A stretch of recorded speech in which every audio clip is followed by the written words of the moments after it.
बिस्मिल्लाहिर्रहमानिर्रहीम। अस्सलाम वालेकुम। कैपिटल टॉक के साथ हामिद मीर आपकी खिदमत में हाजिर है। आप मुझे देख रहे हैं इस वक्त गवादर के साहिल पर। आपको मेरे पीछे कुछ माहीगीर नज़र आ रहे हैं और ये वो माहीगीर हैं जो यहाँ के असली रहायशी हैं और यहाँ पे कई सौ साल से बल्कि हज़ारों साल से आबाद हैं। आज का ये जो खुसूसी प्रोग्राम है, इसमें हम जो आज का बलूचिस्तान है इसको समझने की कोशिश करेंगे और ये देखेंगे कि अगर हमने पाकिस्तान को खुशहाल बनाना है तो उसमें बलूचिस्तान का क्या किरदार हो सकता है और क्या बलूचिस्तान को खुशहाल बनाए बगैर हम पाकिस्तान को खुशहाल बना सकते हैं।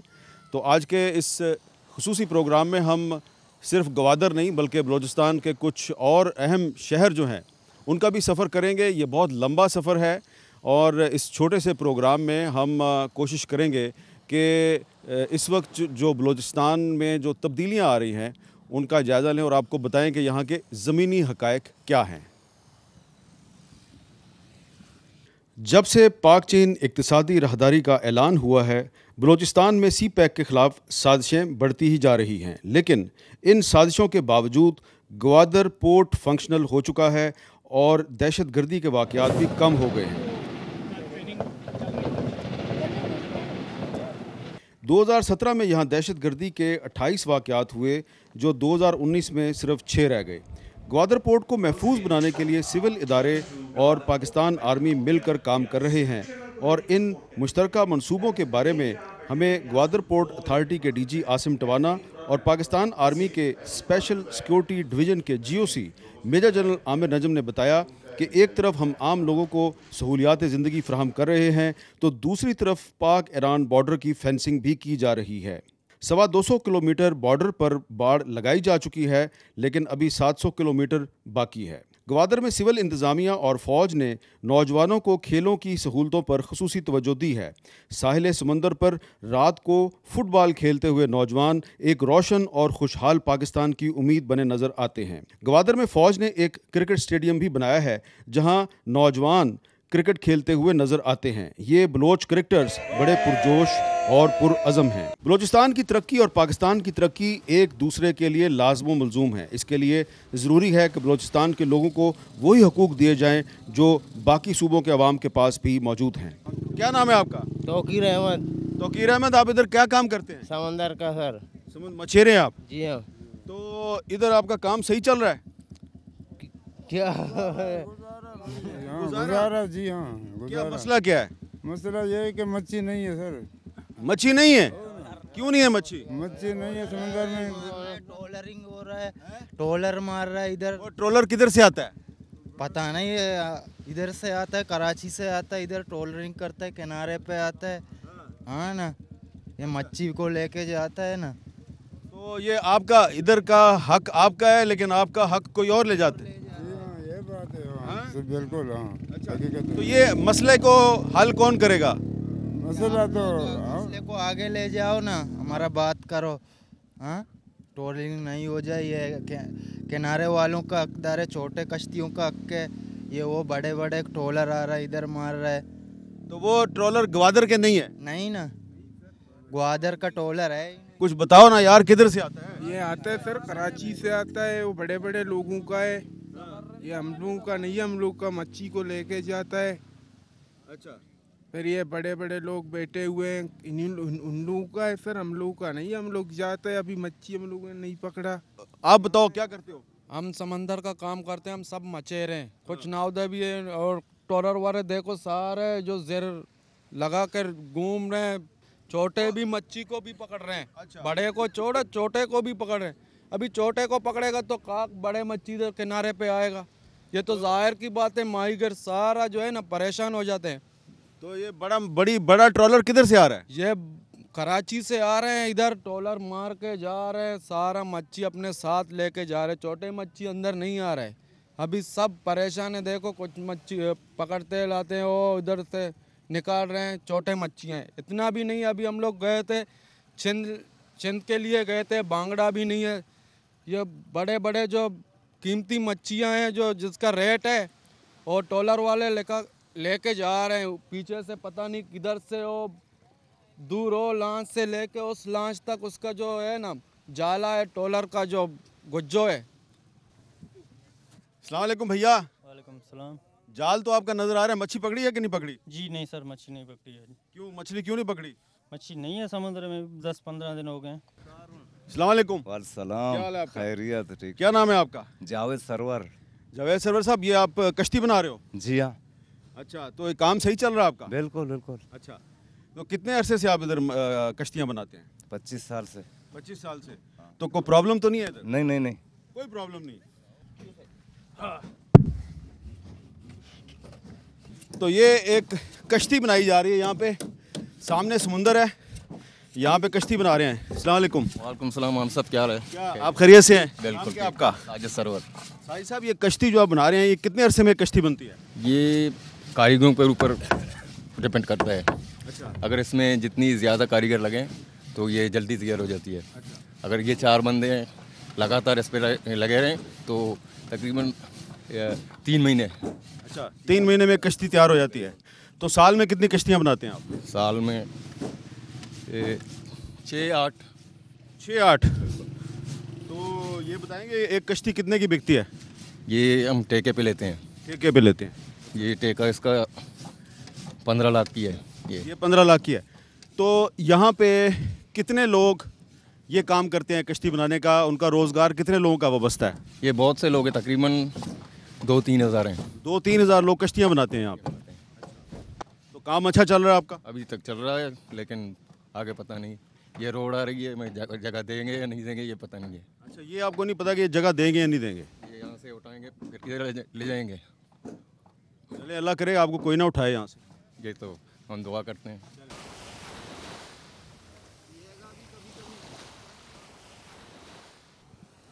अस्सलाम वालेकुम। क्या नाम है आपका? तैयब। तो ये आप समुद्र के पानी से कुल्ली क्यों कर रहे थे? ये पानी इधर नहीं मिलता है? पानी मिलता है, पानी कम है बहुत। अच्छा, पानी कम है। हाँ, अच्छा, अस्पताल है यहाँ पे? अस्पताल है यहाँ, डॉक्टर नहीं है, अस्पताल है। अच्छा, चल तो मैं अभी अस्पताल जाके देखूंगा उधर डॉक्टर है कि नहीं है। अगर डॉक्टर मिला फिर क्या करूं, वापस आऊं तेरे पास? हाँ वापस आओ। स्कूल कॉलेज का मसला है? स्कूल कॉलेज का, पानी का, सीवरेज का, बहुत सारे मसले मसाइल हैं सर। बिजली का सबसे बड़ा मसला है कि देखने को नहीं मिलती है। यहाँ पे आती है कब, जाती है कब, कोई पता नहीं चलता है। बिजली का मसला? 10-10 घंटे, 12-12 घंटे यहाँ पे बिजली ही नहीं होती है सर। अस्पताल है? बड़ा नाम बराए नाम। तो मैं अभी किसी अस्पताल को ढूंढूं यहाँ पे? आप ढूंढे, GDA हॉस्पिटल है, सिविल हॉस्पिटल है, आप देख लें।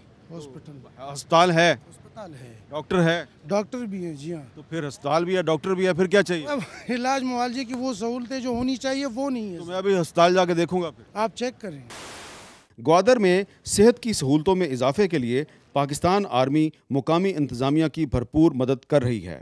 I am Colonel Habib. I am managing this hospital for last 2 years as a CEO of this hospital. Okay, and this is the best run hospital of the civil and military collaboration. इस अस्पताल में कितने bed हैं?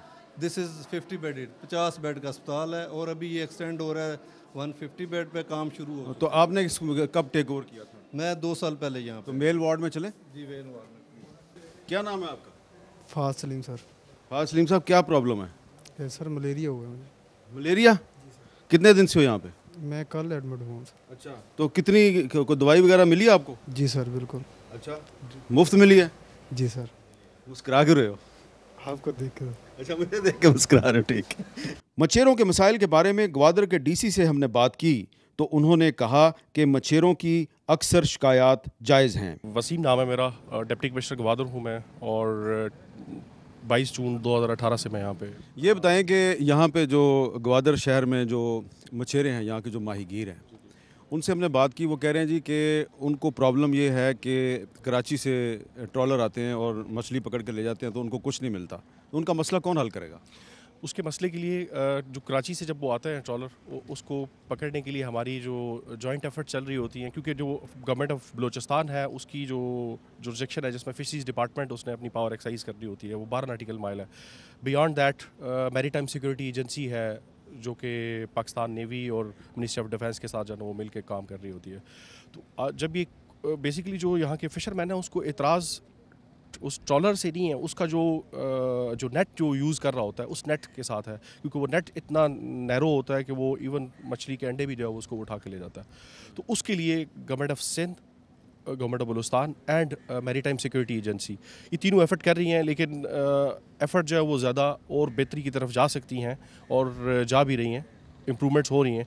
और fisherman जो है वो उनका कंसर्न जो है वो जेन्युइन है, और क्योंकि उनका समंदर है, इसके अंदर से अगर जो है वो आप उसका अंडा भी मछली का उठा के ले जाएंगे तो ऑब्वियसली उसकी इको जो समंदर की है वो डिस्टर्ब। ये बताएं कि ग्वादर शहर में पानी का मसला है, इसको हल करने के लिए आपने क्या किया? पानी की मसला जो है ना वो आपने शायद आज से 2 साल पहले की बात उसको, आज भी कुछ लोगों ने कहा पानी का मसला है, बिजली का मसला है। क्योंकि जब मैं 2 साल पहले यहाँ पे जब मैं आया तो उस वक्त जो ना वो यहाँ पे ड्राउट था, 7 साल पहले उससे बारिश हुई थी, और उसके बाद जो हमारे डैम जितने भी नए बने थे उन 7 सालों में किसी में भी पानी नहीं था। बिजली अब हमारे पास जो है वो डैम्स जो है उनके अंदर भी पानी आ गया। हमारे पास जो भी स्टोरेज है इस टाइम पे वो अगले मिनिमम 4 साल का हमारे पास स्टोरेज है, जो तहसील पस्ती, ग्वादर, जीवनी इनको सपोर्ट कर सकता है। हाँ, डिस्ट्रीब्यूशन नेटवर्क जो है वो क्योंकि 90s के बिछे हुए हैं, उसकी अपग्रेडेशन जो है वो भी उसका GDA ने पूरा का पूरा सिटी का डिस्ट्रीब्यूशन नेटवर्क जो है उसके ऊपर उसने टेंडरिंग प्रोसेस उसका शुरू है, और होपफुली अगले आपको 6 महीने के अंदर जो है वो आपको। तो ये जो बाकी जो एक वफाकी इदारे मसलन जो यहाँ बिजली का मसला है वो तो फेडरल गवर्नमेंट ने रिजॉल्व करना, तो कोऑर्डिनेट करते हैं आप? बिजली जो है हमारे पास अभी नेशनल ग्रिड से कनेक्टेड नहीं है। हम पूरा मकरान डिवीजन जिसमें ग्वादर है, तुर्बत है, पंजगूर है, ये 4। बिजली कहाँ से आती है? बिजली हमारे पास ईरान से आती है 100 मेगावाट, और उसके अंदर क्योंकि ईरान अपनी डिमांड फुलफिल करने के बाद जो वो दे रहा होता है तो उसमें कभी कभी फ्लक्चुएशन भी आ रही होती हैं। अगर ईरान में कहीं कब तक ग्वादर जो है वो नेशनल ग्रिड के साथ कनेक्ट हो जाएगा? इसमें NTDC ने भी रिसेंटली टेंडर किया है इसको, जो ट्रांसमिशन लाइन है हमारी जो नोशकी, बसीमा और बसीमा से आगे जो है वो हमारी जो पंजगूर के साथ कनेक्ट करेगी, तो विद इन 2 years ये कंप्लीट होना है प्रोजेक्ट। और इसके साथ ही एसोसिएटेड हमारे पास कोल पावर प्लांट है जो कि चाइनीज़ कंपनी लगा रही है 300 मेगावाट का, उसका कंप्लीशन टाइम भी 2 साल है। तो ये दोनों एक दूसरे के ऊपर इंटरडिपेंडेंट हैं, दोनों ट्रांसमिशन लाइन जो है वो जब स्टार्ट हो जाती है साथ ही कोल पावर प्लांट पे काम। और ये ग्वादर पोर्ट के करीब ईस्ट बे एक्सप्रेसवे है। आप ये देखें, ये जो ईस्ट बे एक्सप्रेसवे है ये 19 किलोमीटर लंबी है, और ये ग्वादर पोर्ट को मकरान कोस्टल हाईवे से और कुछ दीगर जो अहम इलाके हैं यहाँ के उनसे मिलाती है। तो ये जो ईस्ट बे एक्सप्रेसवे है ये बहुत जल्द मुकम्मल हो जाएगी, और उसके बाद जो ग्वादर पोर्ट की कनेक्टिविटी है बहुत से दीगर इलाकों के साथ वो कायम हो जाएगी, और उससे ग्वादर पोर्ट तरक्की करेगा, ग्वादर पोर्ट तरक्की करेगा तो ग्वादर तरक्की करेगा, ग्वादर तरक्की करेगा तो बलूचिस्तान तरक्की करेगा, बलूचिस्तान तरक्की करेगा तो पाकिस्तान तरक्की करेगा। जनूबी बलूचिस्तान में हमारा सफ़र जारी है। एक ब्रेक लेते हैं और ब्रेक के बाद दोबारा मिलते हैं। Welcome back. और अब मैं मौजूद हूँ अवारान में। ये एक बलूचिस्तान का बहुत बड़ा डिस्ट्रिक्ट है और बहुत पसमानदा है, लेकिन मैं यहाँ पर एक फ़ुटबॉल स्टिचिंग यूनिट में मौजूद हूँ। बच्चे यहाँ पे फ़ुटबॉल बना रहे हैं। देखिए ये बच्चा है और ये फ़ुटबॉल को स्टिच कर रहा है। बेटा आपका नाम क्या है? अब्दुल्ला। अच्छा अब्दुल्ला, ये आप फ़ुटबॉल कब से बना रहे हो? सर तकरीबन 8 महीना है। 8 महीने। तो तुम रोज़ का कितना फ़ुटबॉल बनाते हो? सर 3 बना सकता हूँ। 3? अच्छा 3 बनाते हो। तो इसका आपको कितना मजदूरी मिलती है? सर 190। 190 रोज़ का? जी हाँ। अच्छा, तो आप पढ़ते भी हो? जी हाँ। Very good.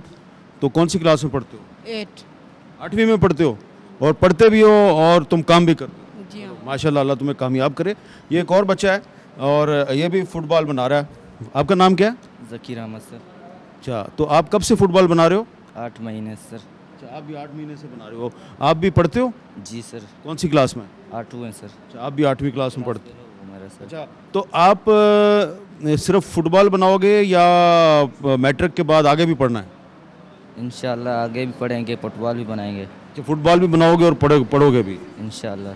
तो आप ये देखें कि यहाँ पर स्कूलों की हालत कोई इतनी अच्छी नहीं है, लेकिन यहाँ पर एक स्कूल अच्छा है, FC का स्कूल है, वहाँ पे भी हम आपको लेके चलते हैं। इसके अलावा यहाँ पे हॉस्पिटल्स का भी बड़ा मसला है, रोड्स का भी बड़ा मसला है। तो शहर के बाहर जो लोग हैं उनको बिजली भी नहीं मिलती। अवारान पाकिस्तान का सबसे पसमानदा ज़िला है। यहाँ कोई भी सड़क सलामत नहीं। इस इलाके के लोगों से बात करें तो यकीन नहीं आता कि वो एक ऐसी रियासत के शहरी हैं जिसके आइन में सबको बराबर के हकूक़ दिए गए हैं। रोडें कैसी हैं? रोड तो मतलब ऐसे ही जैसे आप देख रहे हैं, ऐसे ही रोड है। टूटी हुई है? बड़ी मुस्कुरा के बात कर रहे हैं आप। नहीं नहीं, मतलब टूटी नहीं, काफ़ी टूटी। काफ़ी टूटी हुई है। सही कह रहे हैं? हाँ। तो तुम खुद क्यों नहीं बोलते? हाँ, क्या नाम है? मंजूर अहमद है। मंजूर अहमद। रोड के बारे में नहीं बताओगे कुछ? रोड के बारे में कुछ नहीं है इधर, रास्ता है ना, बिजली है ना, गैस वगैरह है, कुछ नहीं है इधर। तो आपको रोड चाहिए? जी हाँ, रोड चाहिए। यहाँ से अवारान से बेला तक? अवारान से बेला तक और अवारान से तुर्बत तक। अच्छा, तुर्बत तक भी नहीं है? नहीं है इधर, नहीं है।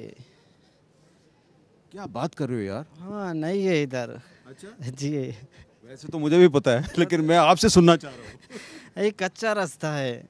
और यारा, तुमने ये इतनी जबरदस्त टोपी किधर से ली है? कराची से लिया सर। कराची से? तो कैसे कराची गए थे? भाई नहीं लाया हमारा। हाँ? भाई। तो इधर रोड का मसला है? रोड का मसला है। तुम स्कूल जाते हो? स्कूल नहीं जाता है। नहीं जाते? दुकान है हमारा। दुकान है। हाँ। तुम स्कूल जाते हो बेटा? नहीं जाता है। स्कूल जाने का दिल करता है? नहीं। फुटबॉल खेलते हो? क्या करते हो? ऐसे करते हैं? काम करते हैं। काम करता है। ये दुकान आपकी है? आप नहीं है। हाँ। उसका है। उसका है। तो ये तुम्हें को पैसे वैसे देता है? हाँ। कितना? 200 रोज का? हाँ। रोज का? पक्की बात है? हाँ। यार 300 तो कर दो ना यार, क्या करते हो यार इतना? 300 करेगा? ठीक है, चलो। अस्सलाम वालेकुम भाईजान, क्या नाम है आपका? नवीद अहमद सर। नवीद अहमद साहब, आप मोटरसाइकिल छत पे चढ़ा के किधर ले जा रहे हो? इधर ही होता रहा अवारन में, हब चौकी से लेके आया जी। तो कहाँ से लाए हो? हब चौकी से सर। अच्छा, हब चौकी से। तो रोड ठीक है? रोड के ऐसे रोड मोड़ नहीं है, गाड़ी का हाल देखो, रोड भी नहीं है, रास्ता भी खराब है जी। हब चौकी कितनी दूर है यहाँ से? यहाँ से 6 घंटे का सफर होगा। तो 6 घंटे का सफर है, तो रोड टूटा हुआ है? रोड टूटे हुए वैसे ही 4-3-4.5 घंटे का सफर होगा। हाँ। अभी रोड भी नहीं है, इसीलिए 6-7 घंटे का सफर है सर। और आपका गाड़ी भी तबाह हो गया? गाड़ी भी तबाह हो गया। और आपके पूरे चेहरे पे गर्दो गुबार है? जी। अच्छा, तो तुम स्कूल जाते हो? जी नहीं सर, मैं नहीं स्कूल जाते। क्या काम करते हो? मैं क्लीनरी हैं? कंडक्टर हो? अच्छा, तो कितनी कमाई करते हो? जी हम 500। आप इधर ही रहते हैं? क्या करते हैं आप? परदेस में, दुबई में। हैं? बाहर है, दुबई में। दुबई में रहते हो? अच्छा, तो यहाँ पे आप इधर के रहने वाले हो? जी हाँ। इधर का क्या मसाइल है? मसाला तो कोई नहीं, रोड में का मसाला, कुछ सिस्टम नहीं है। कुछ भी नहीं है। चाचा अस्सलाम वालेकुम। जी। चाचा जी, क्या नाम है आपका? अब्दुल समद। अब्दुल समद साहब, आपकी मोटरसाइकिल तो बहुत ज़बरदस्त है। तो ये मोटरसाइकिल जिस रोड पे चलाते हो, वो रोड सही है या ऐसी है? रोड सर सही नहीं है। रोड का हालत तुम खुद देख रहे हैं। तो अवारान में और क्या मसले हैं? मसले सर बहुत हैं, पानी का मसले हैं, रोडों का मसले हैं, अस्पतालों का मसले हैं, तो ये डॉक्टर का मसले हैं। ये अस्पताल तो है, लेकिन इसमें डॉक्टर नहीं है। इतना डॉक्टर नहीं है कि फौज का डॉक्टर तो है इधर। हाँ, पहुँच गए हैं। हाँ। वो इमरजेंसी का कुछ मसला हल होएंगे, कुछ नहीं होएंगे, ये तो ऐसी समझ लो नहीं है। चाचा अस्सलाम वालेकुम, क्या नाम है आपका? मोहम्मद साख। तो आप कुछ बताएंगे, इधर अवारान जो है ये बलूचिस्तान का इतना बड़ा डिस्ट्रिक्ट है, तो इधर क्या मसाइल हैं? यहाँ से मसाइल बहुत हैं। यहाँ ना रोड है, ना बिजली है, ना अस्पताल है, दवाई नहीं है, दवाई है तो डॉक्टर नहीं है। यहाँ तो अब एक सर्जन डॉक्टर की ज़रूरत है। यहाँ जो लोग मरीज होते हैं ऑपरेशन के लिए कराची तक जाना पड़ता है। पहले तो एक सर्जन था, वो कौन था उसका नाम, वो उसका भी ट्रांसफ़र हो गया। अभी आजकल जो मसाइल हैं, कराची में जाना पड़ता है। रोड यहाँ जो मरीज़ तो मरीज़ है। बिजली कितनी मिलती है यहाँ पे? बिजली यहाँ तो है ही नहीं। बिजली है तो एक जनरेटर है, जनरेटर कभी ख़राब है, कभी 2-4 घंटा मिलता है, कभी ख़राब है तो अगर बिजली है तो बिजली इतना नहीं है कि वो तो लाइट भी नहीं चल सकता है, लाइट भी नहीं। तो ये अवारान जो है ये बलूचिस्तान का एक बहुत बड़ा डिस्ट्रिक्ट है। इतना बड़ा डिस्ट्रिक्ट है जितना पूरा फाटा है। फाटा की जो 7 एजेंसियाँ थी, तो ये उससे भी बड़ा डिस्ट्रिक्ट है। लेकिन यहाँ पे रोडें टूटी हुई हैं। एक अस्पताल जो है वो है अच्छा है, उसको पाकिस्तान आर्मी जो है वो चलाने की कोशिश कर रही है, उसके डॉक्टर भी वहाँ पर मौजूद हैं। लेकिन उस अस्पताल में भी बिजली का मसला है और यहाँ पे जो बिजली का निज़ाम है वो बड़ा डिसरप्टेड है। आपका क्या नाम है? अताउल्ला। अताउल्ला, क्या काम करते हो? ड्राइवरी करता हूँ सर। क्या चलाते हो? ये डबल डोर यही। तो ये तुम्हारी इसकी गाड़ी की हालत तो बहुत ख़राब है, क्या वजह है? रास्ता नहीं है सर, सारा रास्ता खड्डा है, कच्चा है। सड़क नहीं है, खड्डे हैं? खड्डे हैं। अच्छा जी। तो गाड़ी किधर किधर चलाते हो आप? अवारान से किधर जाते हो? अवारन मालार तक। अच्छा जी। तो ये कितना रास्ता बनता है? रास्ता कितना कितना फासला है? तकरीबन 170 होएगा। अच्छा, तो कितनी देर में कवर करते हो? ये 2 घंटे 2.5 घंटे पे। अच्छा जी। तो ये पहले तो रोड थी, कोई 2005 में 6 में तो बनी थी रोड। रोड नहीं था, हमने जब हमने देखा है सारा कच्चा है रोड में, पक्का यहाँ पे नहीं हुआ था। और क्या मसला है इधर? बिजली है? नहीं है। अच्छा, पानी है? पानी भी नहीं है, कुएं से निकालता है। कुएं से निकालता है? तो फिर भी तुम मुस्कुरा के बात कर रहे हो, बड़ी हिम्मत है यार तुम्हारी। क्या करें, मजबूरी है। अवारान में FC साउथ बलूचिस्तान ने एक स्कूल भी बनाया और वहाँ उसातिज़ा का भी एहतमाम किया है। अस्सलाम वालेकुम सर, आपका नाम क्या है? वालेकुम सलाम, इमरान खान। अच्छा इमरान भाई, आप ये जो स्कूल है यहाँ पे आप टीचर हैं? जी बिल्कुल। अच्छा, तो ये जो स्कूल है आपका अभी तो खैर ये बंद नज़र आ रहा है, तो यहाँ पे कितने स्टूडेंट्स हैं? ये तो फ़िलहाल अभी कोरोना की वजह से बंद है और यहाँ पे हमारे साथ 485 स्टूडेंट हैं इनरोल। 485 हैं। और टीचर्स कितने हैं? 30 जी बिल्कुल। तो टीचर्स काफ़ी हैं या आपको मज़ीद टीचर चाहिए? मज़ीद क्वालिफाइड टीचर की ज़रूरत है हमें से। ये जो अवारान डिस्ट्रिक्ट है, यहाँ पे जो स्कूल है यहाँ पे टीचर्स मिल जाते हैं या नहीं होते? नहीं, यहाँ पे टीचर की बहुत शॉर्टेज है, सही नहीं है। टीचर क्वालिफाइड नहीं है और वरना यहाँ पे वो कर लेते हैं क्योंकि यहाँ पे हालात ठीक नहीं है, जिसकी वजह से वो हमारे साथ ज़्यादा कोऑपरेट नहीं कर सकते। आप भी टीचर हैं जी? Yes sir. क्या नाम है आपका? हिकमतुल्लाह। हिकमतुल्लाह साहब, इधर टीचर्स की कमी क्यों है इतनी ज़्यादा? सर हमारे पास टीचर्स की काफ़ी ज़्यादा कमी होती है ये क्योंकि यहाँ पे सर हमारे पास लोकल टीचर्स कोई नहीं है, हम FC के अलकारीज को संभाल सकते हैं सर। दूसरा हम जितने भी टीचर थे हम अपने FC के हैं और ये लोकल टीचर्स की हमें ज़रूरत है लेकिन वो यहाँ पे मौसूल नहीं हो रहे हैं हम लोगों को सर। तो क्यों, क्या वजह है? यहाँ पे स्कूल नहीं है, कॉलेज नहीं है, जिसकी वजह से टीचर नहीं है, क्या मसला है? सर यहाँ पे कॉलेज की ऐसी कोई इंतजामात नहीं है, कॉलेज है नहीं यहाँ पे सर के टीचर्स हमारे लिए आ जाइए यहाँ पे पढ़ाई करवाएं, तो इसलिए हम लोग इसको खुद हैंडल कर रहे हैं। तो लोकल टीचर्स की हमें ज़रूरत है लेकिन वो यहाँ पे नहीं मिल रहे हैं। बच्चे यहाँ पढ़ना चाहते हैं? यस सर, बच्चे काफ़ी शौक़ से पढ़ रहे हैं और पढ़ना भी चाहते हैं, लेकिन हमें चाहिए सर के टीचर्स मिल जाए तो अच्छा बात होगी सर। बच्चों के मुस्तकबिल बच जाएंगे और बच्चे आगे तरक्की हो जाएगी बच्चों की। ये अवारान में एक वुमेन वोकेशनल ट्रेनिंग इंस्टीट्यूट है और यहाँ पे देखें बच्चियाँ जो हैं वो काम कर रही हैं और कपड़े सी रही हैं। बेटा अस्सलाम वालेकुम, क्या नाम है बेटा आपका? सिद्रा। तो ये आप कब से ये यहाँ पे काम कर रही हो? 1 साल। 1 साल से? तो यहाँ पे आपको रोज़ाना कितने पैसे मिलते हैं? रोज़ाना नहीं, महीने के मिलते हैं। कितने? 1000। अच्छा, काफ़ी है आपके लिए 1000? हाँ सर। कि और चाहिए? और चाहिए सर। और चाहिए, ठीक है। बेटा आप क्या कर रही हो इधर? सर हम सिपारा पढ़ते हैं। अच्छा, इधर सिपारा पढ़ते हो? सिपारा भी पढ़ते हो, गुड। बेटा आपका क्या नाम है? नायाब। नायाब। तो आप इधर कब से काम कर रही हो? सर 1 साल हो गया है। तो आप पढ़ती भी हो? जी सर। कौन सी क्लास में? अभी फर्स्ट ईयर। फर्स्ट ईयर में पढ़ती हो, वेरी गुड, बहुत शाबाश। यहाँ पे है कॉलेज आपका? जी सर, कॉलेज है लेकिन पढ़ाई नहीं है। वो कोविड की वजह से बंद है? अच्छा, तो आगे कितना पढ़ना है आप? सर आगे पूरा पढ़ना है। कितनी पढ़ना है? तकरीबन 16। 16 पढ़ना है? क्या बनना है, कौन सा स्पेशलाइज करना है? डॉक्टर। डॉक्टर बनना है। तो आप साइंस पढ़ती हो? जी सर। Very good. तो साथ में ये कपड़े भी सीती हो आप? जी सर, शौक है इसलिए। बहुत अच्छी बात है, मैं आपसे बहुत इम्प्रेस हो गया हूँ। और ये है अवारान का DHQ हॉस्पिटल। यहाँ जदीद मशीनरी तो मौजूद है लेकिन डॉक्टर्स पूरे नहीं। इस वक्त मैं DHQ हॉस्पिटल अवारान के लेबर रूम में खड़ा हूँ और लेबर रूम मुझे खाली नज़र आ रहा है। खाली क्यों है ये हम पूछते हैं यहाँ के MS। आपका नाम क्या है? डॉक्टर अमीर बख्श कमरानी। डॉक्टर अमीर बख्श कमरानी साहब, ये बड़ा ज़बरदस्त हॉस्पिटल है लेकिन लेबर रूम खाली है, इसकी क्या वजह है? इसकी वजह ये कि यहाँ पे कोई गायनेकोलॉजिस्ट नहीं है और लेडी मेडिकल ऑफिसर भी नहीं। लेडी डॉक्टर क्यों नहीं है? डॉक्टर ये कि सेक्रेटरी हेल्थ साहब जब वहाँ से अपॉइंट करते हैं तो लोग इधर आने को तैयार ही नहीं होते। जो डॉक्टर नजर आते हैं वो करें अवारन काफ़ी दूर है, हम लोग अपने बच्चों को कैसे पढ़ाएं। वहाँ पे सिक्योरिटी की खर्चाते हैं, हालांकि अल्लाह का शुक्र है यहाँ पे सिक्योरिटी का कोई मसला नहीं है। इस वक्त पुरअमन इलाका है, यहाँ पे पाक आर्मी के तवज्जुह से जितने भी काम हुए हैं वो बेहतरीन चल रहे हैं। तो ये अस्पताल जो है इसमें भी पाकिस्तान आर्मी जो है वो आपकी मदद करती है? बिल्कुल, विद कोऑर्डिनेशन, क्योंकि मेरे पास इस वक्त सर्जन भी नहीं है। नर्सिंग में जो टेक्निकल बंद है जैसे ECG टेक्नीशियन, ऑपरेशन थिएटर के टेक्नीशियन, उनके बंदों की तवज्जुह से मैं सब कुछ चला रहा हूँ। आप कभी मुझे पहले भी मिले थे?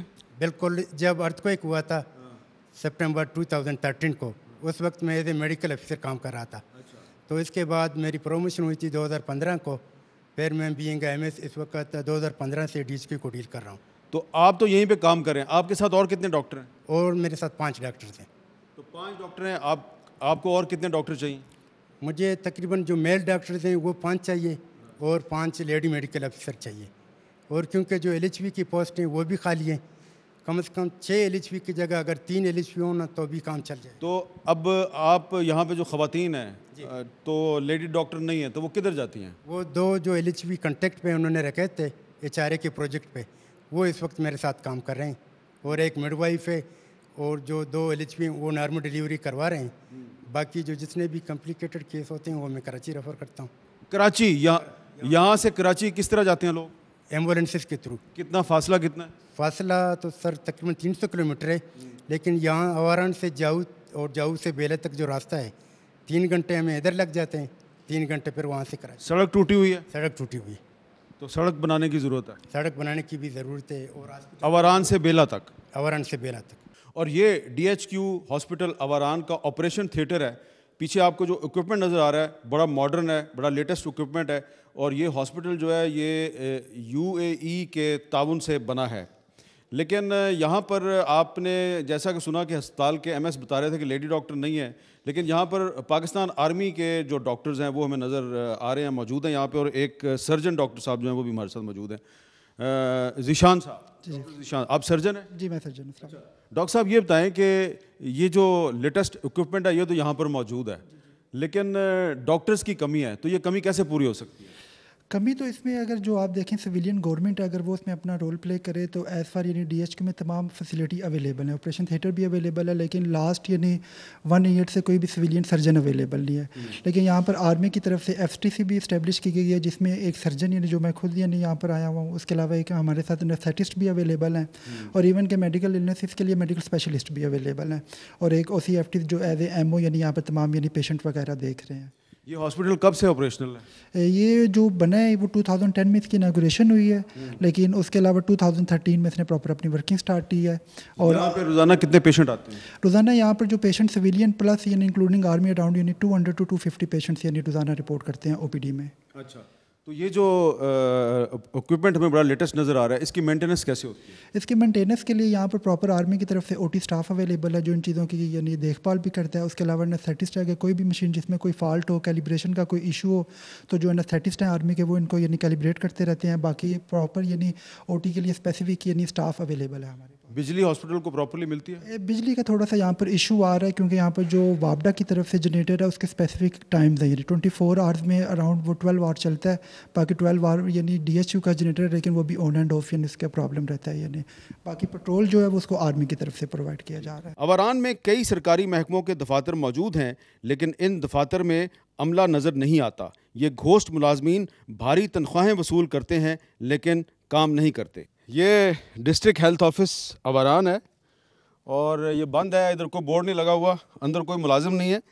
तो ये मैं इसलिए इस जगह पे आया हूँ कि हमें ये बताया गया है कि यहाँ अवारान में बहुत से जो सरकारी दफातर हैं उनमें बहुत से मुलाजिम जो हैं वो भर्ती तो किए गए हैं और मुख्तलिफ़ दफातर में तकरीबन 2000 से ज़्यादा मुलाजिम हैं, लेकिन वो नज़र नहीं आते, दफ्तर बंद होते हैं और ज़्यादा से ज़्यादा कोई 150 के करीब मुलाजिम जो हैं वो दफ्तर में आते हैं, बाकी कोई नहीं आता यहाँ पे। और ये आप देख लें, ये भी दफ्तर बंद है। तो अभी मैंने आपको डिस्ट्रिक्ट हेल्थ ऑफिस अवारान दिखाया, ये बोर्ड लगा हुआ है, लेकिन जब ये जो तीर का निशान है इसकी सीध में हम गए तो आपने देखा कि वो तो बंद था वहाँ पे। तो ये बहुत अफसोसनाक सूरत हाल है कि यहाँ पर अवारान में बहुत से जो महकमे हैं उनके दफातर मौजूद हैं, लेकिन वहाँ पे कोई हमें मुलाजमीन या लोग काम करते हुए नज़र नहीं आते।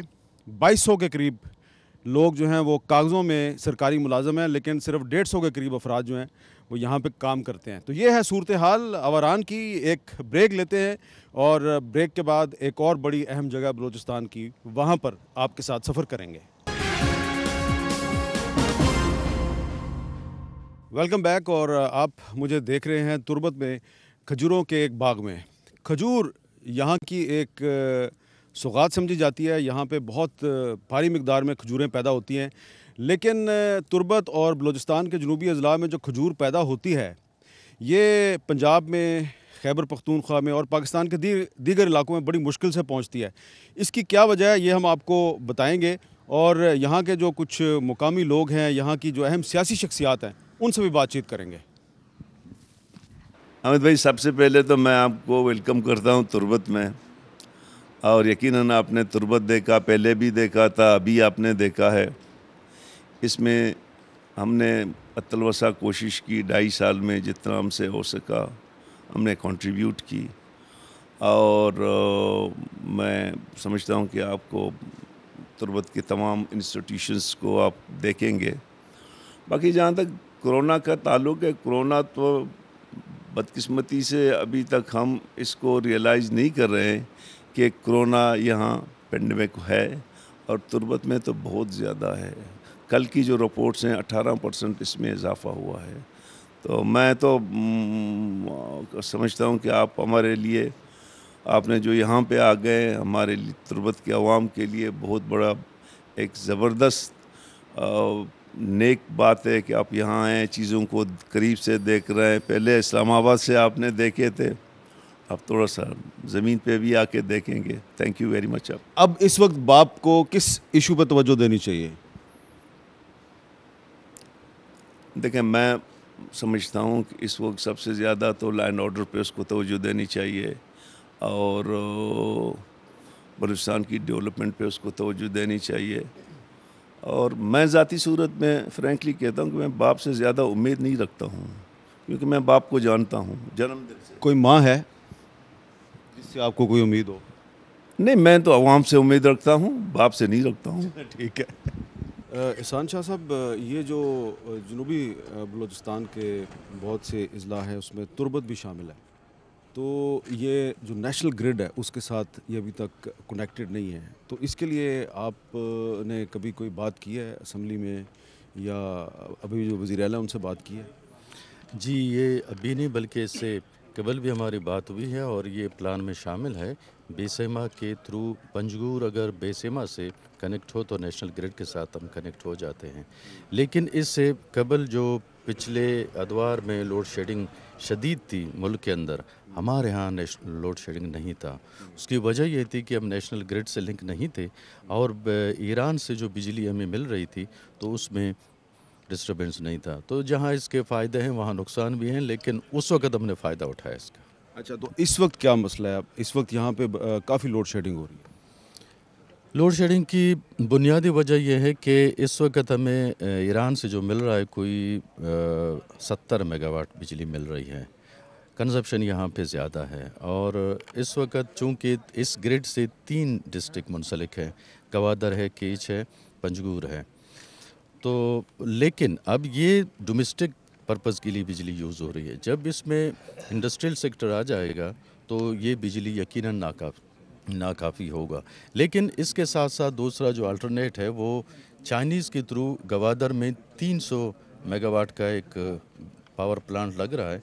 तो उसके कंप्लीट होते होते मतवाज़ी तौर पे ये दोनों जब इंडस्ट्रियल ग्रोथ सामने आ जाएगी उस वक्त तक वो पावर स्टेशन भी बिजली देना शुरू हो जाएगा। तो मेरा ख्याल है कि मैच कर जाएगा। तो पिछले दिनों इधर एक वाक़या हुआ था, वो हयात बलोच नामी नौजवान शहीद हुआ था, तो उधर IGFC भी गया था। जी हाँ। तो उसके बाद हालात अब बेहतर हैं? अभी बेहतर हैं सर, लेकिन IG साहब ने मतलब थोड़ा इस तरह इस मसले को हैंडल कर लिया, और लोगों के पास गया, फ़ौरन बंदे को हवाले कर दे पुलिस के हवाले। इससे लोगों के थोड़ा मतलब वो जो हौसला बढ़ गया। अच्छा। क्योंकि एक पहली दफ़ा इस तरह का वाक़या हुआ तो लोग मतलब ये समझते हैं कि अदारों ने सही काम किया। FC साउथ बलूचिस्तान यहाँ अमन अमान को भी देखती है और मुकामी आबादी की फलाह बहबूद का भी ख्याल रखती है। गर्मी और सर्दी में CPEC के रूट की हिफाजत करने वाली FC साउथ बलूचिस्तान के अब तक 76 जवान शहीद और 192 शदीद ज़ख्मी हो चुके हैं।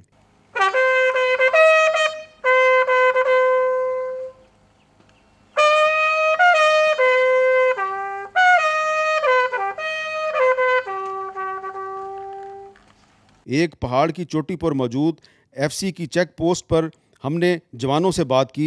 तो अब हम एक चेक पोस्ट के ऊपर जा रहे हैं। एफसी की तरफ से 4000 नौजवानों को रोज़गार दिलाने के लिए FC south Balochistan skill development initiative शुरू किया गया है। मुकामी नौजवानों को एफसी में भर्ती की तरकीब दी जा रही है और उनके लिए शराइत में नरमी करते हुए एफए की बजाय मिडिल पास नौजवानों को भी भर्ती की पेशकश की जा रही है। अस्सलाम वालेकुम। ज़रा बताएंगे आपका नाम क्या है और ये कौन सी जगह है? जी मेरा नाम उमर है जी। ये M8 रोड है, ये तुरबत टू कराची और ग्वादर को ये रास्ता जाता है, जिसके ऊपर 24 घंटे ट्रांसपोर्ट होती है, सिविलियन ट्रांसपोर्ट, जिसकी हम हिफाजत करते हैं। इस पोस्ट की 2 OP हैं, एक ये OP है, ये बैक साइड जो है वो देखती है, एक जो है वो नीचे OP है। जो इस पोस्ट का नाम क्या है? ये रहमान शहीद पोस्ट। रहमान शहीद कौन था? ये हमारा एक हवलदार था जो एक हादसे में शहीद हो गया। जी सर। तो उसके नाम पे। अच्छा, तो ये आप इसी पोस्ट में रहते हैं? जी इसी पोस्ट पे रहते हैं। हमारा खाना पीना सब कुछ इधर होता है। इतनी गर्मी में? जी अल्हम्दुलिल्लाह। अल्हम्दुलिल्लाह। हर चीज़ इधर होती है, हमें हर चीज़ मुहैया इधर ही होती है। खाना पीना कोई भी। रात भी इधर ही गुजारते हैं? जी इधर ही गुजारते हैं। सोते यहीं पे आप? यहीं पे सोते हैं। और इस वक्त आप मुझे देख रहे हैं मिरानी डैम एरिया में। आपको पीछे मिरानी डैम में बहुत सा पानी नज़र आ रहा है और ये जो डैम है ये सिर्फ तुरबत नहीं बल्कि यहाँ के जो बहुत से करीबी इलाके हैं वहाँ की ज़रूरियात को पूरा करता है। और इस डैम की जो हिफाजत है वो दश्त स्काउट्स करती है। 16 नवंबर 2006 को जनरल परवेज़ मुशर्रफ ने इस डैम का इफ्तिताह किया। इस डैम के बेसिकली 2 मकसद थे। एक तो ये कि तुरबत सिटी प्लस गवादर सिटी को फ्रेश वाटर की सप्लाई और इसी तरह इरिगेशन, ये एक इरिगेशन डैम के तौर पे यूज़ होता है। अब इसकी जो है बेसिकली 2 कैनाल हैं, एक हम राइट बैंक कैनाल कहते हैं और एक लेफ़्ट बैंक कैनाल कहते हैं, जो इरिगेशन पर्पज़ के लिए यूज़ होता है। जो हमारी राइट बैंक कैनाल है वो 13.5 माइल्स लॉन्ग है और उसको वो तकरीबन 21,000 एकड़ एरिया को कल्टिवेट कर सकती है। उसमें अभी भी यूज़ हो रहा है, कल्टिवेट हो रहा है। सिमिलरली लेफ़्ट बैंक कैनाल है वो 12,000 एकड़ को बेसिकली कल्टिवेट करती है। मिरानी डैम के पानी से मुकामी लोगों की ज़मीनें आबाद करने के लिए एफसी साउथ बलोचिस्तान ने एक खुसूसी मनसूबा शुरू किया है जिसके तहत किसानों की भरपूर मदद की जाती है। आपकी जो ज़मीन है ये मिरानी डैम के आसपास है? बिल्कुल आसपास है। जो कमांड एरिया है मिरानी डैम की तकरीबन 21,000 एकड़ ज़मीनें हैं। मेरी ज़मीन भी इनके अंदर पड़ती है। तो ये आपने अपनी ज़मीन की काश्त कैसे शुरू की है? मेहनत बड़ी मुश्किल से। शुरू में तो मेरे पास पैसे ही नहीं थे, ज़मीनें थी ज़मीनें लेकिन काफ़ी हज़ारों साल पुरानी थी, उन पर जाट दरख्तें, जड़ी बूटियाँ नाहमवारी, तो हम बड़ी मुश्किल से 1-2 एकड़ बना के गुजारा करते थे। लेकिन अभी जो पिछले साल ये एक स्कीम आई जो 1000 एकड़ बनाने की 125वें एफसी की तरफ से, तो इसमें हमें बड़ा अच्छा मौका मिला। तो एफसी ने आपकी किस तरह मदद की है? इस बहुत अच्छी तरह से मदद की, खासकर ये ज़मीनों के मामले में जो है हम जो है बहुत परेशान थे कि हमारी ज़मीन को किस तरह हमवार करें, तो उन्होंने हमारी मदद की। कैसे आप बताएंगे एफसी ने आपकी मदद कैसे की है?